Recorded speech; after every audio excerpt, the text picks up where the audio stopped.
안녕하세요. 존청입니다. 스티뮬러스 협상을 포함한 미국 경제, 정치 등 시사 관련 업데이트 소식 전해드립니다. 첫 번째 소식입니다. 바이든 대통령이 최저임금을 15불로 인상하는 방안을 이번 1.9조 달러 3차 경기 부양안에 포함시키는 것에 대해 회의적인 태도를 보이고 있고요. 최종 부양안에서는 제외할 의향을 비췄는데요. 이에 대해 샌더스 상원 의원이 동의하지 못한다라는 어떤 반대 의견을 표출했습니다. 샌더스 의원은 바이든 대통령의 발언에 대해서 어떤 주장을 하고 있는지 또 근거가 무엇인지에 대해 함께 살펴보겠습니다.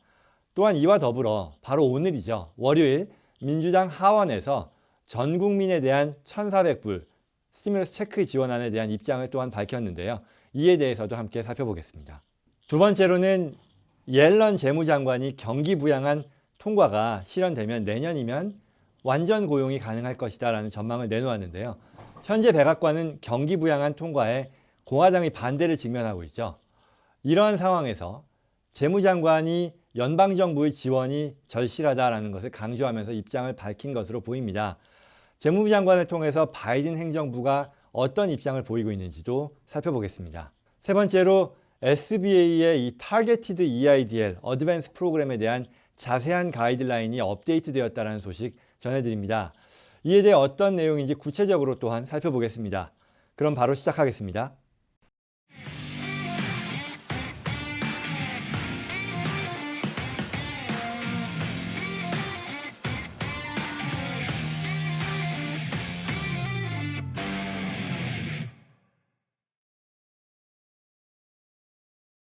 첫 번째 소식 살펴보겠습니다. 바이든 대통령과 샌더스 상원 의원이 최저임금 인상안을 이번 1.9조 달러 구제안에 포함시키는 것에 있어서 의견 차이를 보이고 있다는 그런 내용인데요. 아시다시피 1조 9천억 불 규모의 이 부양안 진행을 위한 결의안이 지난주 상하원을 통과했었죠. 자, 그렇다면 이제 이 결의안을 토대로 본격적인 그 1.9조 안이 준비가 될 텐데요. 이와 관련해서 최근 바이든 대통령이요. 15불 최저임금 인상안을 경기 부양안에 포함해서 처리하는 방안에 회의적인 그런 입장을 보였습니다. 바이든 대통령은 이 CBS와의 인터뷰에서요. 최저임금 인상안을 경기 부양안에 담긴 했지만 통과될지는 모르겠다라는 그런 한 발 물러선 모습을 보였는데요. 이건 상원에서 이번에 이 버짓 레졸루션 결의안이 처리될 때 최저임금 인상안이 이 전체 부양안에 포함이 될 경우 버짓 레컨실리에이션이라고 하는 그 패스트 트랙 방식으로 진행하는 것에 문제가 생길 수 있다는 그런 우려가 나왔는데요. 이와 같은 우려 사항을 반영해서 결국은 이에 대해서는 별도 트랙으로 최저임금 인상안을 추진하겠다는 그런 의중을 보인 거라고 하는데요. 이에 대해서 샌더스 상원 의원은요. 전혀 그런 걱정을 할 필요 없고 이와 같은 인상안을 부양 전체 패키지에 존속시키기 위한 그런 방안을 찾는 그 목적으로 충분히 많은 변호팀이 준비되어 있고 지금 노력하고 있다라고 밝혔습니다. 그러면서 이제 최저임금 인상안이라고 하는 것은 미국의 높은 집세와 생활비 수준을 고려했을 때 전혀 급진적인 발상이 아니고 충분히 현실을 반영하는 그런 방안이다라고 주장했습니다. 그러면서 이제 주당 600불 급여가 되겠죠. 시급 15불을 기준으로 했을 때는요.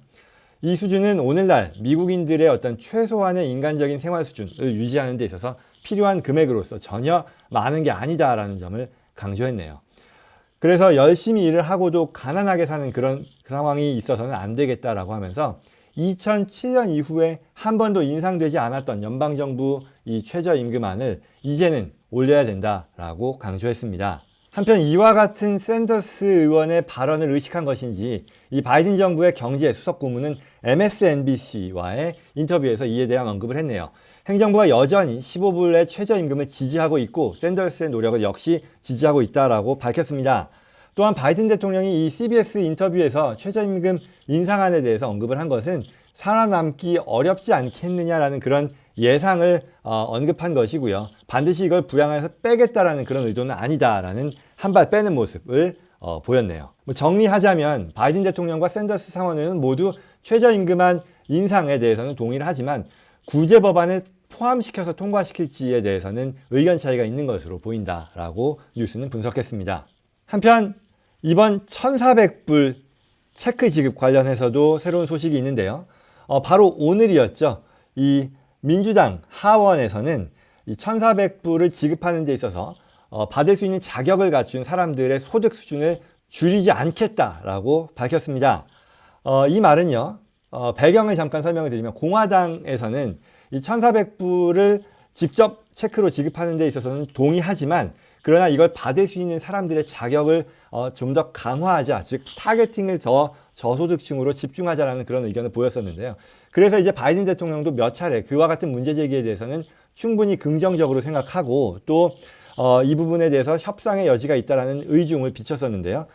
민주당 하원에서는 오늘 이에 대해서 양보하지 않겠다, 바꾸지 않겠다라는 그런 입장을 분명히 밝혔습니다. 즉 말하자면 싱글의 기준에서는요, 7만 5천 불까지를 전체 1,400불을 받을 수 있는 그런 자격으로 맞추고요. 거기서 7만 5천에서 10만 불까지가 페이스아웃이 되고 10만 불 이상의 경우에 못 받는데 동의한다라는 그런 내용이 되겠죠. 그리고 결혼한 이 커플들의 경우는 2배가 돼서 가구당 소득 15만 불까지에 대해서는 전혀 제약을 받지 않는 그런 구조를 유지하겠다는 그런 입장을 밝힌 거죠.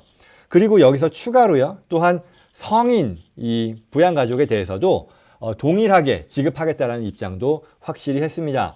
이와 같은 내용은 곧 조만간 표결에 붙일 그 부양안에 담길 내용이라고 밝혔고요. 이 경우 예를 들어 18세 대학생 자녀를 둔 경우에는 이 가족이 3월달 작년 3월에 그 케어스 액트에서는 전체 2,400불을 받을 수 있었는데 반해 이번 법안에서는 총 4,200불까지 받을 수 있게 되겠네요. 뭐 굉장히 큰 혜택이라고 보여집니다. 다음 소식입니다. 1.9조 달러의 결의안이 통과가 되면 완전 고용까지도 달성할 수 있겠다라는 재무장관의 예측에 대한 기사입니다. 살펴보시면요, 재무장관 제닛 옐런은요, 의회에서 경기 부양책이 이번에 통과가 되면 미국이 내년 완전 고용에 성공할 수 있을 것이다 라고 전망했습니다. 하지만 이와 같은 경기 부양책이 통과되지 않고 연방정부의 추가 지원이 앞으로 없을 경우에는 미국의 실업률이 지속적으로 상승할 것이다 라고 경고했네요.